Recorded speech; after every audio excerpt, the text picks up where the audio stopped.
Hi நண்பர்களே, நலம் 360 சேனலுக்கு உங்களை அன்போடு வரவேற்கிறேன். இன்னைக்கு நம்ம வீடியோவில் எதை பற்றி பேச போகிறோம்னா, நம்ம ஊர் சாப்பாட்டில் ஒரு முக்கியமான காய்கறியான கத்திரிக்காய் பற்றி தாங்க பேச போகிறோம். சில பேருக்கு கத்திரிக்காய் பிடிக்காது, அது ஊசியாக இருக்கும், அது வெந்துட்டா உருகி போயிடும், எனக்கு அலர்ஜி வருது அப்படின்னு சொல்லுவாங்க. ஆனால் உண்மையில் இந்த காய்கறி ஒரு புரட்சிகரமான ஆரோக்கிய பொக்கிஷம் தான். இன்னைக்கு இந்த வீடியோவில் கத்திரிக்காயோட ஊட்டச்சத்துக்கள், உடலுக்கு தர அற்புத நன்மைகள், சிலருக்கு ஏற்படுற பக்க விளைவுகள், யாரெல்லாம் தவிர்க்கணும், தினசரி உணவுல சேர்க்க சிறந்த வழிகள் என்னன்றதை பத்தி விரிவா பார்க்க போறோம். காய்கறிகளோட ராஜா அப்படின்னு அழைக்கப்படுற கத்திரிக்காய் பல்வேறு வண்ணங்கள்ல காணப்படுது. கத்திரிக்காயில பல வகைகள் இருக்குங்க. சீனா, ஜப்பானியா, graffiti, Bianca, tango, Santana, Thai கத்தரி. கத்திரிக்காயில ஏராளமான ஆன்டி ஆக்சிடென்ட்கள், phenolics, vitamin A, vitamin C, beta carotene, polyphenolic கலவை, வைட்டமின் இ, இரும்பு, துத்தநாகம், நார்ச்சத்து, anthocyanin, vitamin B12, vitamin B6, vitamin B2, கொழுப்பு அமிலங்கள் போன்றவை காணப்படுது.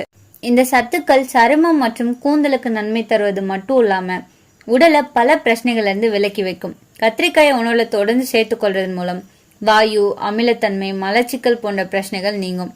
கத்திரிக்காய் சாப்பிட்றதால ஏற்படுற ஆரோக்கிய நன்மைகளை பத்தி இப்ப நான் சொல்றேன், நோட் பண்ணிக்கோங்க. ஆற்றல் சுழற்சி அதிகரிக்கும். கத்திரிக்காயில உள்ள மருத்துவ குணங்கள் உடனடி ஆற்றலை வழங்குவதற்கு மிகவும் உதவியா இருக்கு. இதுல குறைந்த கொழுப்பு இருப்பதால இது ஆரோக்கியத்திற்கு நன்மை பயக்கும். இதனை உட்கொள்வதன் மூலம் உடல்ல இருந்து சோர்வு, சோம்பல் போன்ற பிரச்சனைகள் நீங்கும். நோய் எதிர்ப்பு சக்தியை அதிகரிக்கும். நம்மளோட உடல்ல நோய் எதிர்ப்பு சக்தியை அதிகரிக்க அத்தியாவசிய வைட்டமின்கள் தேவை. கத்திரிக்காயை உட்கொள்வதன் மூலம் நம்ம உடல் வைட்டமின்கள், vitamin A, vitamin C, vitamin D, vitamin B2, vitamin B6, vitamin B12 மற்றும் செலினியம், இரும்பு, துத்தநாகம் போன்ற வைட்டமின்களை பெறுது. இது நோய் எதிர்ப்பு சக்தியை மேம்படுத்துறதோட மட்டும் இல்லாம உடல்ல இருந்து தொற்று நோய்களை தடுக்கவும் உதவுது. எடை குறைக்க உதவியா இருக்குங்க.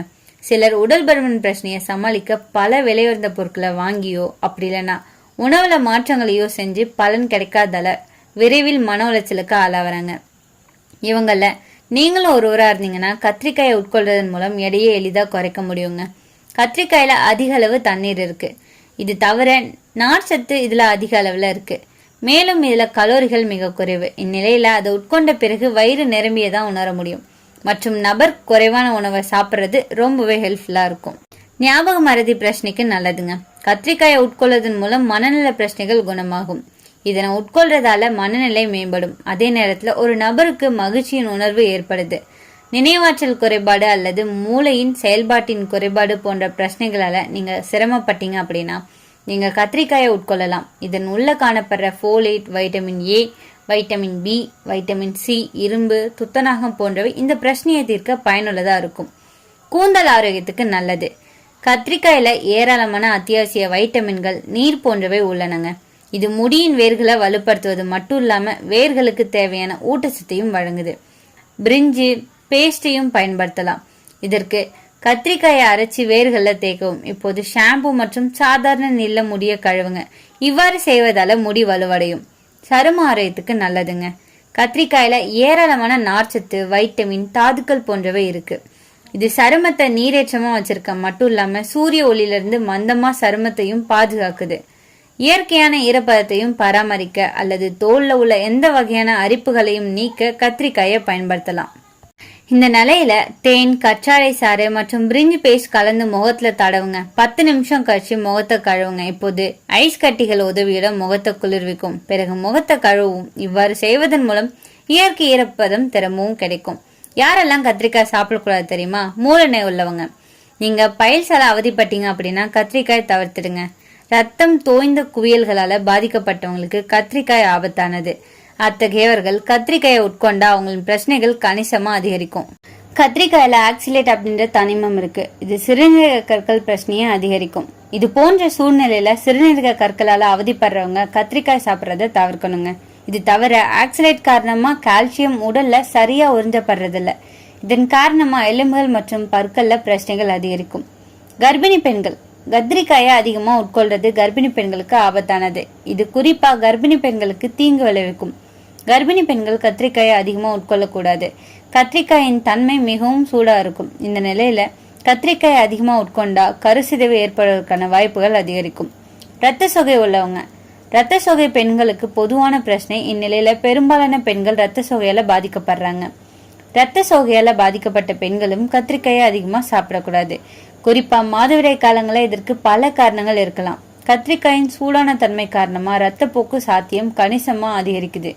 இது தவிர இது கருப்பைக்கு தீங்கு விளைக்கும் அப்படின்னு சொல்லப்படுது.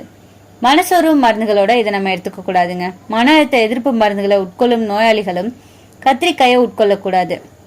அவங்க அதிகமா கத்திரிக்காயை உட்கொண்டா அதுல உள்ள தனிமங்கள் மருந்தோட வினை புரியும். இந்த நிலையில நோயாளிகளுக்கு மருந்தின் தாக்கம் வெகுவா குறையப்படலாம். கொலஸ்ட்ரால் பிரச்சனை இருக்கவங்க கத்திரிக்காயில கொழுப்பின் அளவு மிக அதிகம். எனவே அதை வறுத்து சாப்பிடவே கூடாது. வறுத்த உணவுகளை உண்பதால உடல்ல கொழுப்பை மேலும் அதிகரிக்கலாம். கொழுப்பு உங்க இதயம் மற்றும் மூளைக்கு தீங்கு விளைவிக்கும். உங்க உடல்ல கொழுப்பு அதிகமா இருந்தா கத்திரிக்காயில இருந்து விலகி இருங்க. கண் எரிச்சல். உங்களுக்கு கண் எரிச்சல் அப்படி இல்லைன்னா ஏதேனும் பிரச்சனை இருந்தா கத்திரிக்காயை சாப்பிட வேண்டாம். கத்திரிக்காயை உட்கொள்றதால கண் கோளாறுகள் ஏற்படும். எனவே பெரும்பாலான மருத்துவர்கள் கண் கோளாறுகளால பாதிக்கப்பட்ட நோயாளிகளுக்கு கத்திரிக்காய் சாப்பிட வேண்டாம் அப்படின்னு அறிவுறுத்துறாங்க. கத்திரிக்காயில உள்ள ஆன்டி ஆக்சிடென்ட்ஸ் நம்ம இதயத்துக்கு மிக சிறந்த பாதுகாப்பு தருதுங்க. இது கொழுப்பை குறைச்சி ரத்த நாளங்கள் அடைபடாம தடுக்குது. கத்திரிக்காய் லோ கலோரியாகவும் அதிக நார்ச்சத்துடனும் இருக்கும். இதனால ரத்த சர்க்கரை அளவு கட்டுப்பாட்டுல இருக்குது. குறைந்த கலோரியும் அதிக நார்ச்சத்தும் ரெண்டும் சேர்ந்து சத்து நிறைந்த டயட் ஃபுட்டா மாறுது. கத்திரிக்காய் எடை குறைய விரும்புவோருக்கு ஒரு சிறந்த உணவா கருதப்படுது. ஜீரணத்துக்கு உதவி. கத்திரிக்காயில உள்ள நார்ச்சத்து குடலின் இயக்கத்தை தூண்டும். இதனால மலச்சிக்கல், கேஸ், ப்ளோட்டிங் போன்ற பிரச்சனைகள் குறையும். ஆந்தோசைனின்ஸ் அப்படிங்கிற ஒரு பச்சை நிற பொருள் கத்திரிக்காயில நிறைய இருக்குங்க. அது மூளை செல்களை காக்குது, நினைவாற்றலை வளர்க்குது, புற்றுநோயை தடுக்குது. அதுல இருக்கிற பாலிஃபெனால்கள் செல்கள் மாற்றமடையாம தடுக்குது. இதனால புற்றுநோய் அபாயம் குறையுது. சருமம், தலைமுடி நன்மை. வைட்டமின் சி, வைட்டமின் கே மற்றும் தாதுக்கள் சேர்ந்து சருமத்துக்கு பிரகாசம் தருது. முடி கொட்டாமல் குறைக்கவும் முடி வளர்ச்சியா உதவும் இது உதவியா இருக்கு. மாங்கனீஸ், பொட்டாசியம் போன்ற தாதுக்கள் எலும்புகளை வலுவாக்கும். ஆஸ்டியோபோரோசிஸ் போன்ற பிரச்சனையை தடுக்குது. வைட்டமின் சி நம்ம உடல்ல நோய் கிருமிகளை எதிர்க்கும் சக்தியை அதிகரிக்குது. ரத்த அழுத்தத்தை கட்டுப்படுத்துது. பொட்டாசியம் ரத்த அழுத்தத்தை இயல்பா வச்சுக்கொள்ள உதவியா இருக்குங்க. இந்த கத்திரிக்காயை சாப்பிட சில சிறந்த முறைகள் இருக்கு. அது என்னன்னு தெரியுமா? வறுக்காம சுட்டு அப்படி இல்லைன்னா வேக வச்சு சாப்பிடலாம். கத்திரிக்காய் சாதம், கத்திரிக்காய் துவையல், சாம்பார் இப்படி எல்லாமே நமக்கு நல்லது தாங்க தருது. அதிக எண்ணெய் சேர்க்காதீங்க. புதிதா கரை இல்லாத கத்திரிக்காயை மட்டுமே தேர்ந்தெடுங்க. கத்திரிக்காய் ஒரு சாதாரண காய்கறி இல்ல, இது ஒரு ஆரோக்கிய சக்தி மையம்னு சொல்லலாம். இதை சரியான அளவுல சாப்பிட்டா நம்ம உடலுக்கு பல நன்மைகளை தரும். ஆனா அளவுக்கு மீறினா பிரச்சனையும் வரும். அதனால மிதமான அளவுல சரியான முறையில சாப்பிடுங்க. நீங்க கத்திரிக்காய் எப்படி சாப்பிடுவீங்க, உங்களுக்கு பிடிக்குமா இல்லையான்றதை பத்தி கமெண்ட்ல சொல்லிடுங்க. இன்னைக்கு நான் சொன்ன விஷயங்கள் எல்லாமே உங்களுக்கு ரொம்பவே ஹெல்ப்ஃபுல்லா இருக்கும்னு நம்புறேன். இந்த வீடியோ உங்களுக்கு பிடிச்சிருந்துச்சுன்னா லைக் பண்ணுங்க, ஷேர் பண்ணுங்க, மறக்காம நம்ம சேனலை சப்ஸ்கிரைப் பண்ணுங்க. அடுத்த ஒரு அற்புதமான வீடியோல சந்திக்கிறேன்.